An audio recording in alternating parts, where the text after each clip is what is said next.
we have the chance to welcome Elisabeth Moreno.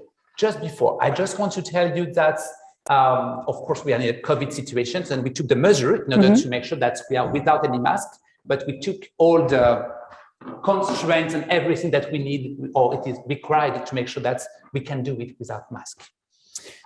Elisabeth Moreno, born in Tarrafal. So far, it's good? So far, it's good. So far, Very it's good good. start.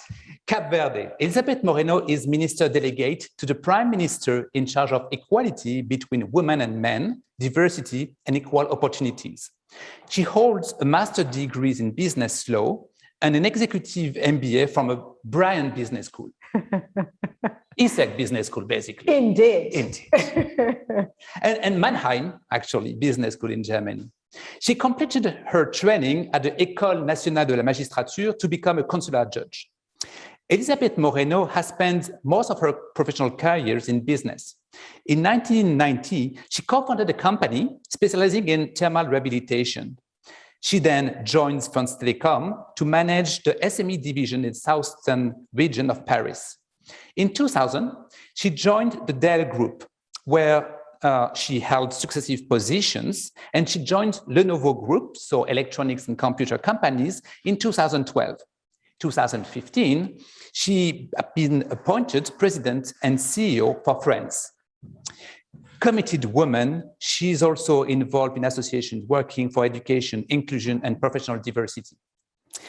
On the 6th of July 2020, she was appointed by the President of the Republic, Emmanuel Macron, as Minister for Delegate to the Prime Minister, as I've mentioned previously, in charge of equality between women and men, diversity, and equal opportunities. Elisabeth, it's an amazing pleasure. It's a great honor for being here with you, to having you, actually. The floor is yours. It's not very clear. We are not just together, because we have a screen with just you and me, but we are not just two. There are almost 500 students there for you. Thank you very much. The floor is yours. Thank you very much for this warm welcome, Xavier, and good morning, good afternoon, good evening, wherever you are around the planet. It's my real pleasure to be with you this afternoon, and I'm going to tell you why it is such an important moment for me. The only constant in life is change. You have already certainly heard this adage multiple times, and it may sound a bit of cliché, but it is true. From the moment you are born until the end of your life, you have thousands of changes that will happen in your life. The question is, how are you going to handle this change? How are you going to handle this transformation? Because some of these changes will be more natural than others, some harder than others. The question is, how ready are you to embrace the challenges you will have to face in your life so you can become who you really are? I told you that I was very pleased to join you this afternoon, and I'm going to tell you why it is an important moment for me. First, because I know you know Mr. Jean-Michel Blanquer, who used to work hardly for ESSEC and who is totally in love with this school still, but please don't repeat that. But also because I know he has put a lot of effort on making sure that this iMagination week really makes a difference in your lives. And the second reason why I'm happy to be here is because I have experienced so many changes and so many transformations in my life, professional, be it professional or personal, for the good or the bad, that I could spend more than a week telling you why change and transformations are important. And when Xavier asked me to be part of this week of transformation or imagination, I couldn't say no. And the third reason is because I have learned that it is through difficult times that we become our most creative, most resilient, and most performant person, individually and collectively. And let's be frank, the COVID-19 pandemic has presented a set of real world lessons to select what has been tougher. Everything has been difficult for you. Everything has been difficult, from isolation to health issues, to losing some of your beloved ones, to not seeing the people with whom you used to work. But again, I'm telling you something. To me, every challenge is an opportunity to change our lives. And through the experience we are all living together, whether we are young, whether we are adults or older, everybody in the planet today is facing the consequence of this pandemic. Now, if I had you in this room, and I wish I had you in this room, I may ask you, what has been the most difficult thing in your life so far? I may ask you, would you like at the age of 60 be the same person as you are today? I guess you would say no, because we all know that we grow through our struggles in life. And I'd like to share with you a few struggles that I have had that literally changed my life. The first one is the fact that, as Xavier told you, I was not born in France. I was born in a very small archipelago in Africa, a very beautiful archipelago, but such a poor one that most of the people, most of the men in our country at that time had to leave abroad to find a better life for their families. This was not my first challenge. My real challenge was when I had 5 years old, something like that, and my little sister was burned so hardly that the only way to save her life was to leave the archipelago. And at the age of 6, I had to move to a new country where I knew nobody, where I had no friends, almost no family, because we had to do it to survive, not only for our sister, but also for our family. And from that moment on, my life started changing.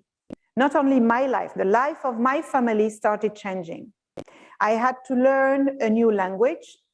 I had to learn new codes, new rules. I had to discover a new country. And I can tell you something, it has been tough. And I'm not talking about the fact that there was no more sea, sex, and sun, as you can imagine. I was only 6, so it couldn't have any sex anyway. But you know, this image you have from this island where everything is wonderful and everybody lives under a beautiful weather and so on and so forth. And some people are dreaming about this kind of a moment where you just live for the good and you don't think about anything. But for me, this change has a positive thing. It was for the survival of my sister. And we would have done what it took to save her. And because of this change, despite the fact that it has been really tough, my sister survived.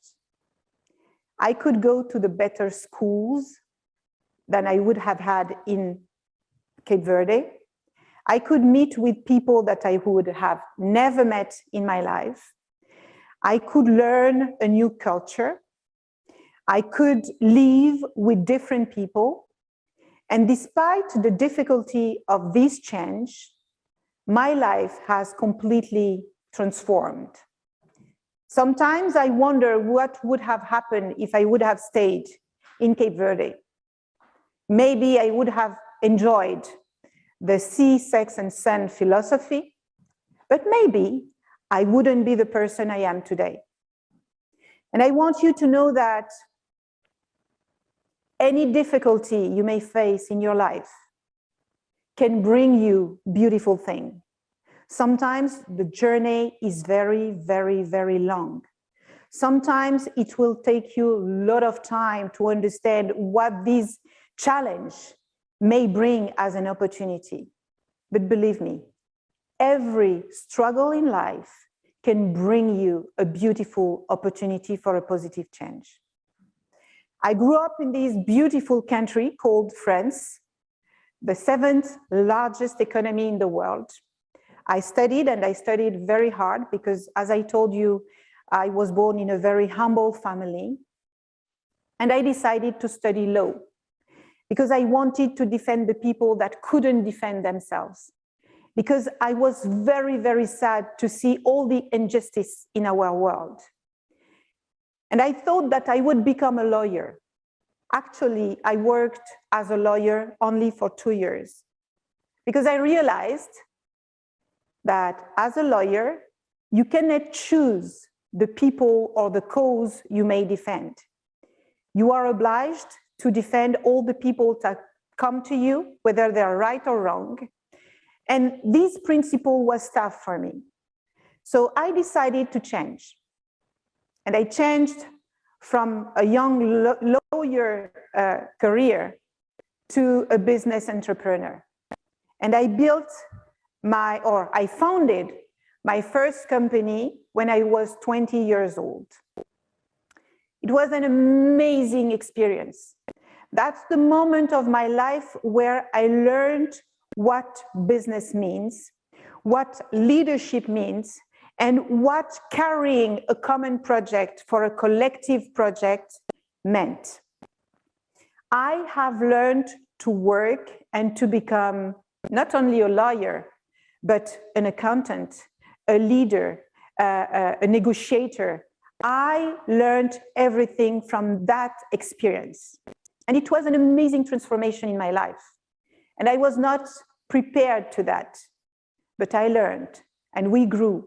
And we started our company, we had 3 employees, and we ended, we had 30 people working for our company. And suddenly, new transformation. I joined my first international company. It was an IT company, the largest telco company in France. I had no clue about telco at that time. And I was discovering the, let's say, international environment. And I had to learn everything from scratch again. You know, moving from being the leader of your own company to becoming a manager in a very large company where you have more than 100,000 employees is an amazing challenge as well. But I love learning because I know that the best way to transform yourself and to change is to learn, to keep learning, keep discovering. So I learned again, and I became one of the best talent in the company. And at one time in point, I decided that I had learned enough and I wanted to grow. And my boss told me, "We are sorry, you want to go too fast.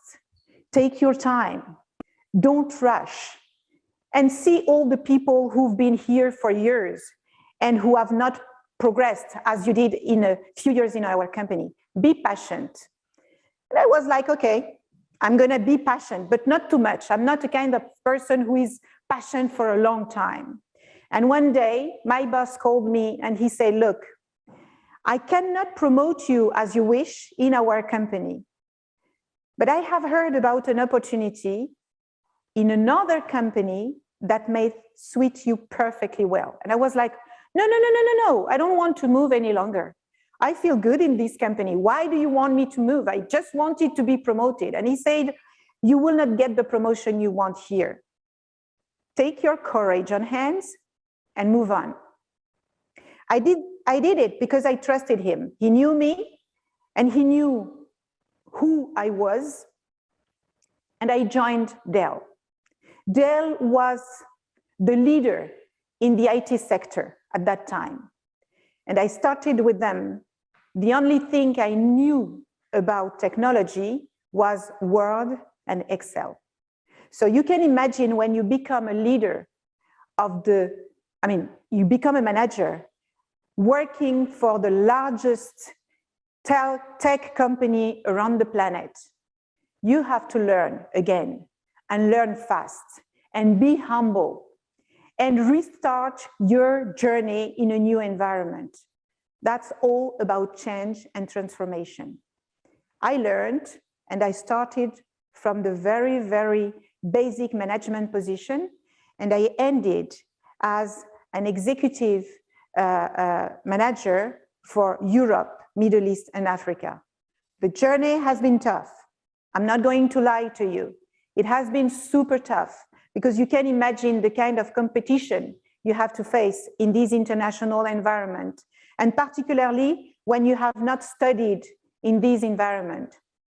At one point in my career, I wanted again to grow, and they told me, you can't grow further because you have not had the right diploma. You have not been in a business school. So you will not get any further promotion. And you should feel happy with what you have so far. And I was like, no, I'm not going to be happy with what I have because I want more. And I said, if the only barrier you are sharing is the fact that I have no diploma from a business school, then I'm gonna redo my studies and I'm gonna have the right diploma so I can grow again. I selected ESSEC. Why? Simply because the people I met at ESSEC in the process of selection did touch me.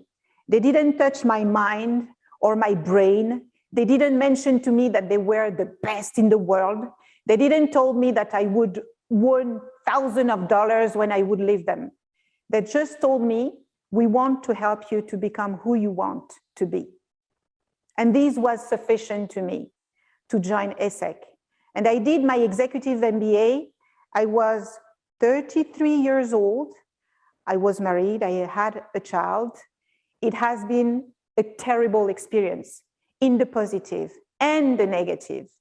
I spent 2 years, it was a part-time executive MBA. I spent 2 years working like hell. No weekend, no evening, because I was working at the same time. I had my family. And in the same time, it has been one of the best experience in my life, because I was working with people, my colleagues, my student colleagues were coming from all around the planet, US, Cuba, Russia, France indeed, Germany. And I learned so many things about the international environment that I discovered at that time that my career will certainly be in an international environment. I grew super well at Dell after having my MBA. And then I left Dell and I joined Lenovo. Lenovo at that time was the largest IT company in the world. It was a Chinese company who decided to acquire IBM PC business. I joined them and I took a step back. If you recall what I told you, I was in charge of the largest business key accounts for Dell, for Europe, Middle East, and Africa. And I decided to take a step back. And I became responsible for the South region for Lenovo, South region, all the business related to the large accounts, the key accounts, and strategic accounts. This step back was very interesting for me because here again, you learn humility. You learn that you may be very good one day, and then you have to prove again who you are and what value you may bring to a company. I learned, it worked pretty well. And one day my boss called me and he told me that I would be the new general manager for Lenovo for France. I'm gonna be frank with you. I was not prepared to this transformation. As a Black woman, I never thought in my life that one day I would lead one of the largest IT companies in the world, in one of the largest countries in the world. This experience again was amazing. I had to restart from zero. I had never been a GM, but I learned. I asked questions. I asked help. I asked for mentorship, and it went very well. And thanks to the successes I got in that company, one day I received another call from Hewlett-Packard. And I said, no, enough is enough. I'm not going to move any longer. I'm doing well in the company. I'm here today. And I just want to pursue my adventure with Lenovo. And they came again, and they said, okay, what if we give you Africa? So you can imagine the situation. I am so proud of my double culture. I am so proud of the country where my ancestors were born. And I'm so proud of the country I have chosen to live and have my family. And when they offered me to go back to Africa and contribute to the development of this amazing continent, I couldn't say no. And I moved to South Africa with my family, with the intent to lead Hewlett-Packard Africa. It has been an amazing experience again, a new transformation, living in the country of Nelson Mandela, leading a continent in an extraordinary business, which is technology, and that is having incredible impact in people's lives. And one evening, I was with my family. It was a Saturday evening, and I received a call from the new Prime Minister of France, offering me the opportunity to join the government. Before that call, I have to tell you something. I had never, ever been in politics, never. But I have always been a very committed and engaged person. My entire life, I have defended the cause of women. My entire life, I have been very close to the people who suffered injustice and rejection. My entire life, I have been in associations for education. My entire life, I have supported and helped people wherever I could. And when I asked the Prime Minister, why me? He said, because of all the things you have done in the past, not as a business leader, but as a human being. And I'm going to tell you something. All the things I did in my life, all my personal commitment to help others and support others was a very selfish approach. I did it because personally, I suffered so much in my life that I didn't want other people to suffer racism, sexism, rejection, just because you are who you are. And this ministry is the ministry of my life. It is the ministry where I can practice the power of humanity every single day. In this ministry, every day, we take actions to support LGBT+ people, to support women, to support and promote diversity, and make sure that in France, every single individual has an equal opportunity to succeed, which means to me being fully who we are meant to be. I know these days are difficult for all of us. I know many people are calling for a new normal. And I want you to know, each of you, men and women, boys and girls, that you have the power to change this world. You may not have the power as the President of the Republic. You may not have the power as a minister, but you have the power to choose the life you want to have. You have the power to embrace every single challenge you may have to face, to become who you really want to become. And you have the power to be somebody good for someone who needs you. And today, in this pandemic world, we all need each other. So I really encourage you to take your destiny on hands, to focus on what you can control, and to do good each time you can, because as humans, there is nothing better we can do than helping others when they need us. Thank you for your attention. Thank you very much. I guess under all the rest of the students, I can applaud you for your talk. Thank you very much. Thank you, Elisabeth, for your talk. As you can imagine, we know the students now. Some of the students are there. As you can see where the students are. Some of them are in their car, some of them are in their bedroom, probably in their office. Some of them. You have Eric Tartret, who is the illustrator, just right here. Is the illustrator. Thank you very much for your talk. My pleasure. We have a couple of questions if you have time from the different students. So the first one is about, do you have one thing that it convinced you to join the ministry? So you just explained actually the ministry is your minister because it represents who you are, but maybe one thing that it convinced you, or maybe just to complete a bit the question, it's what kind of thing that you can do now that you won't be able to do if you were not minister? Sure. So the one thing that convinced me to join this ministry is the fact that, as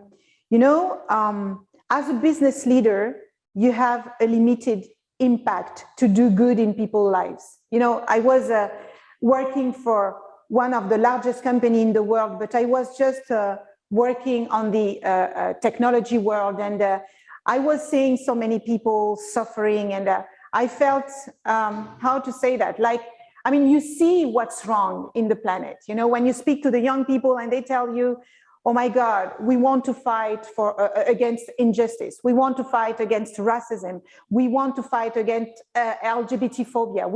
As a business leader, I couldn't do these things. As a minister in France today, I have the opportunity to change what needs to change. And I'm going to give you an example. Women empowerment is something very close to my heart, because women make 50%, at least 50%, sometimes 50% of our world's population. And still, injustice against women, be it physical, be it mental, psychological, everywhere in the world, wherever you go, in the most developed countries or in the poorest countries in the world, you see women facing injustice, being rejected, being violated. And the thing I can do as a minister is to work on the laws that can protect these women and to work on the means that can help them be empowered and take the place they deserve in our planet. And I am currently working in a law with the Senate and Parliament, with the people at the Parliament, sorry for that. We are working in a law where women will be empowered economically and professionally. Because if you empower women, you empower children. If you empower children, you empower an entire family. If you empower a family, you empower a society. And at a moment where economic recovery is so important, we cannot afford letting behind 50% of our population. Thank you very much. I have another question. It's Arslan. Thank you very much for your testimony. Do you wish to propulse your career much farther than your actual proposition? Salam. Who asked that? Arslan. Arslan, that's an amazing question. I'm going to tell you something. For the past 10 years or so, I have not made any career plan, meaning that I embraced every challenge as it came to me. And I was not wondering, wow, what's going to happen tomorrow? For two reasons. First is life experience. My life experience has shown me that sometimes you plan, and nothing happens as you planned it. Second, I realized, and I can tell you, I have had so many dramas in my life that I can tell you that the only thing you have is the present moment. You may plan everything and nothing happens, but you can make the most of what you have now. And if you do your best with what you have now, suddenly magic happens and the opportunities pop up for you. So focus the best you can on the present moment, and you will see that tomorrow will naturally open its door to you. There is no magical secret behind that. Sorry to ask you that directly, but I'm a bit worried about what you said, because most of the time you said that, okay, I've started in an IT company. I didn't know anything except Word and Excel, and then nothing for Lenovo to managing this kind of company, as well as for this political. So there is a magical or inner secret, probably not inner secret, probably your own motivation. There is no inner secret, because I strongly believe that every single human being in this planet has its own talent. He just needs to find it. He just needs to find the motivation to fight for the things that really matter in his life. You know, my purpose in life, I'm going to tell you why I succeeded as a business leader. You may think that I was an ambitious person, or I was not ambitious at all, because as a Black girl, you know, nobody told me that I could dream big and I could become somebody one day. My own motivation and what I could wake up at 2 a.m. in the morning because of this motivation was to help my family. I wanted to make money so I can help my family. I wanted my parents to live well. I wanted my sisters and brothers to go to the best schools. And later, as a mother, I wanted my daughters to go to the best schools. I wanted to have the best life for my family. And because of that, I was wondering what I needed to do to get to these results. I knew that I needed to have money. I knew that I needed to have a good house. I knew that I needed to live in a good environment. Hence, I worked. I studied. I took challenges. And I decided that this purpose worth any commitment, any single energy. Now, that said, everything in life is about preparation. And to the students that are listening to us today, I want to tell you, nothing happens by coincidence. If you really want something, fight for it. Whatever people may tell you, whatever your parents may tell you. My mother raised me to become a beautiful wife, a nice mother, a fantastic girl, but she never thought that I would become a business leader. And she was not even expecting this for me, because for her, a woman was supposed to take care of her family, nothing else. And I love my mother, but if I would have listened to her, I wouldn't be who I am today. So challenge the status quo. Think about what you really want to do. And when you find it, fight for it. Tell people what you want to do. Tell people who you want to become. Ask for help when you can't do it alone. You will always find somebody who is ready to give you a hand and help you succeed. But first thing, you have to know what you want. Second thing, you have to work hard to get it. And third thing, make sure you have people to support you in your journey. One of the top popular questions, do you still yourself working in politics in 10 years, politics at large, or do you, maybe actually you worked in politics before if you consider that politics is do something for society and do something for the citizens, or do you wish to go back to the private sector at some points to make improvement there as well? This one is also a good question. And I'm going to tell you this, but every citizen should be a politician. Politics is about general interest, collective interest. So you, me, every single person should feel accountable for what's happening in his or her country. Let's talk about this pandemic. If we don't have solidarity, if we do not vaccinate to protect ourselves and protect others, how do you want our country to survive? How do you want our country to surmount the difficulties we are currently facing? Every single citizen should be a politician. Will I be in politics in 10 years? I have no clue. Because as I told you a few minutes ago, I don't know where I will be tomorrow. If I wake up tomorrow, because I may not wake up tomorrow, right? I will enjoy tomorrow and I will do my very best to enjoy that day. Because sometimes we tend to forget that life may be short. We have thousands and thousands of people who died during this pandemic. And I'm sure that these people had thousands of dreams and plans and projects. And you know, everything I love, everything I like doing, every people I love, I tell them I love you today. Because tomorrow I don't know if I will be there to tell them that I love them. And every dream I have, I try to live it as I'm alive because I don't know what can happen tomorrow.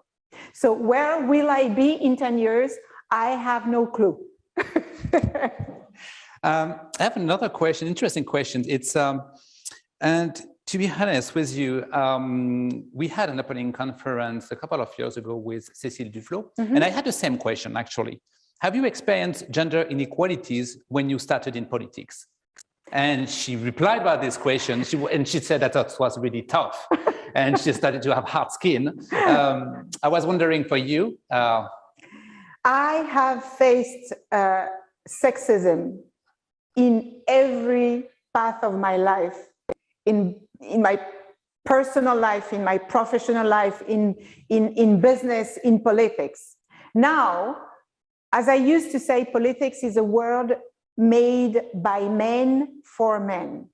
So every woman who is in politics has to fight like hell to find her place, to be considered as legitimate, to be considered as competent, to be considered as someone who has something to bring. And this political world is super violent. You know, I know what competition means in the business world. I have been confronted to that my entire life. But the political, I mean, this world of politics is super tough because, you know, some domains in life are considered as being very masculine and some others feminine. You are not blamed as a woman when you stay where you are supposed to be, you know, this caring world where you take care of others, where you are a nice teacher and things like that. But if you decide to be in a so-called male world, and by the way, I just want to remind you that job has no gender. I mean, I want to remind everybody this. But some positions, some functions have been taken by men for such a long time that, I mean, the bias we have in our mind, and it's cultural, and it's due to our patriarchal mindset or culture or environment. You are not supposed to be in this environment. If you decide to be there, you have to pay the price. And the price is very hard for women. And you also have the challenge being in politics. You know, when you start, you never know when you finish. You have no weekends. I mean, very often you don't have dinner with your family because you come back home late because, I mean, all the things you can imagine.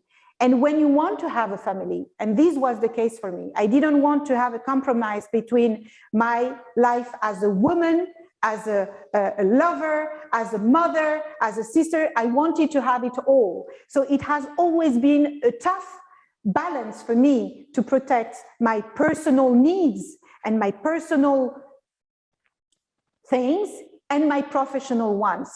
But I think the battle deserves my energy because I really want to do what I want to do in life. And it requires sometimes some sacrifice. Sometimes it's tough. Sometimes you don't understand why people are so tough, but it is what it is. And something you will probably not mention, but racism is also a topic. You know, I'm a Black woman, and you know, I suffer all these kind of rejection you can imagine, but I don't want to let anybody decide for me what my life will be. Not so far. I have a question about what is the definition for you of a good manager? What type of manager were you? Or maybe to what, and also, I would say, to what extent your past experience as a manager can be helpful for your position today? Oh, it's super helpful because in my ministry, I work with Jean-Michel Blanquer, who is the Ministry of Education. I work with Olivier Véran, Ministry of Health. I work with the Ministry of Interior. I work with the Ministry of Justice. I need to work with everybody because the topics I'm in charge of are topics that are that need to be taken across the society. So as a leader, I have learned to work with others. I have learned what cooperation and collaboration meant. I have learned to make the most of the collective intelligence. So yes, indeed, what I have learned in the past is very useful today. And when you are in politics, you have to have leadership skills. You have to have the courage to say what needs to be said. You have to have the courage to take the decision that needs to be taken. You have to have the courage to take your place. And sometimes you may say things that people don't want to listen, but you have to do it. And that's the same in companies. Sometimes you have to take bold decisions and you will be alone. But provided you think that's the right thing to do, you have to have the courage to do it. Thank you. A question from Elvira. If you could relive your life, is there anything that you would do differently and why? Very popular question. Yes, indeed. You know, I have many things that come to my mind. But I'm not going to share those things with you. I'm going to tell you what I learned. What I learned is the person I am today is based on all the good and bad experiences I have had in my life. All the struggles I have faced made me stronger. All the challenges I have had to face made me smarter because it forced me learning things I didn't know. And it showed me where my limits could be or not. So indeed, we all face difficulties in our lives, and some people more than others. And you may say, oh, if I would have known, I would have done this differently. But I really believe that every experience, good or bad, that you live in your life makes you a better person, provided you learn from those experiences. We are close to the end. There is an important question very close to the theme of the week about transformation, but as well as inspiration and creativity. Did you find your inspiration somewhere, or did you read some books that inspire you when you were, I don't know, when you were a child, for instance, and still today? Where did you get your kind of inspiration? I love this question because, you know, as I told you, coming from a very humble beginning, dream was not something, it was not a word of my vocabulary. You know, I was always in a survival mode.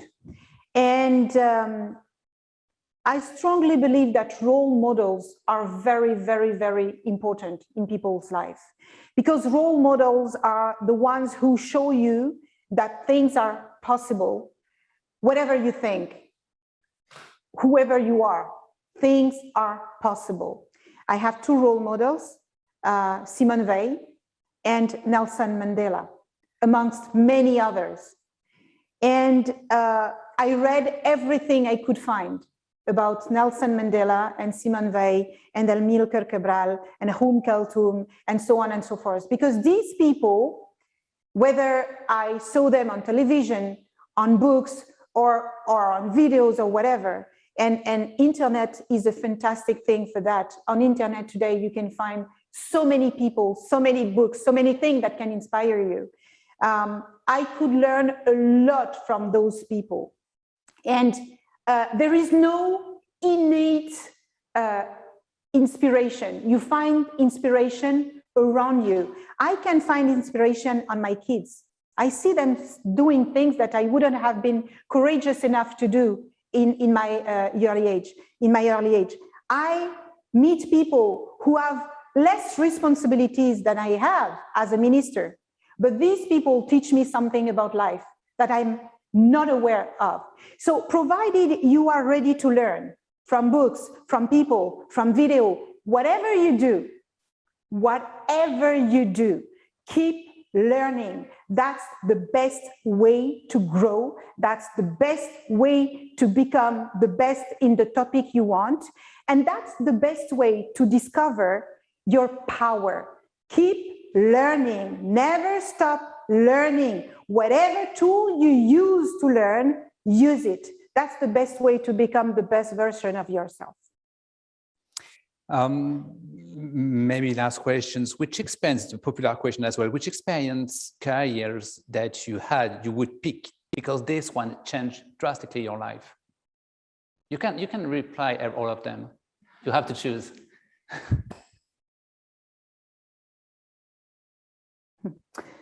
I wouldn't mention a job because I think that was the expectation. I'm going to tell you about a book. This book was written by Bronnie Ware, and she was a nurse, and she was taking care of the people who are going to die. The people she interviewed were going to die in the 5 or 10 days after. So when you are dying, you do not lie. And she asked them the question, what is the biggest regret of your life? Xavier, guess what they replied? Very hard to say, maybe not spending enough time with their kids or... It could, and this is one of the answers. They said, I really regret for not having lived my life fully. These people were going to die, and their main regret was that they didn't live their life fully. When I read this book, it was a real game changer for me because I had been used to hear people telling me where I had to go, who I could meet with, what I could say, what I could do, when I could do it, what I should wear, how I should make up and things like that. And from that moment, I realized that I had just one life and I was the only one capable of deciding what I wanted to do with this life. Thank you very much. We have to conclude, but we are with students, so I can share with you just a couple of things that I have. So for instance, we love you. So for instance, Moreno President. So sometimes we have also that impressive background. So I don't want any reply. I just want to share with you how we love you and we want to thank you. Thank you very much. Thank you. Thank you. And maybe just one word to these amazing students. First, I want to tell you that I love you too. Second, I want to tell you that I have children, I have been young, and I really imagine the very, very tough moments you are currently living. But I want you to know that we will go through this pandemic.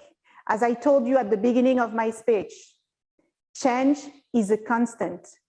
The good doesn't last, but the bad doesn't last neither. Just be prepared to embrace the good. Just be prepared to embrace the good, and you are doing it right now. Thank you very much. Take good care. Thank you very much, Elisabeth Moreno. Thank you very much. it's done for us for the beginning of Imagination Week, just to introductions of Imagination Week. It's now time to join your Imaginers. I just want to take for just 1 second first to thanks, of course, Elisabeth again, but also her team. I would like to thank Christelle Foucault and Anthony as well, because together they worked with her and they were amazing. Thank you very much to welcome us, to all the staff from the minister. That's a great pleasure to be here. It's a great honor, and I really want to thank them, to thank all of you. Thank you very much. Guys, it's now time to join your Imaginers. So you have the rooms, you know where to join them. And on my side, I'm going to join you and see you tomorrow morning at 9 a.m. for the next conference tomorrow. Thank you very much. Have a break now. You can have a break. You can get the book that Elisabeth mentioned and to start to read it as well.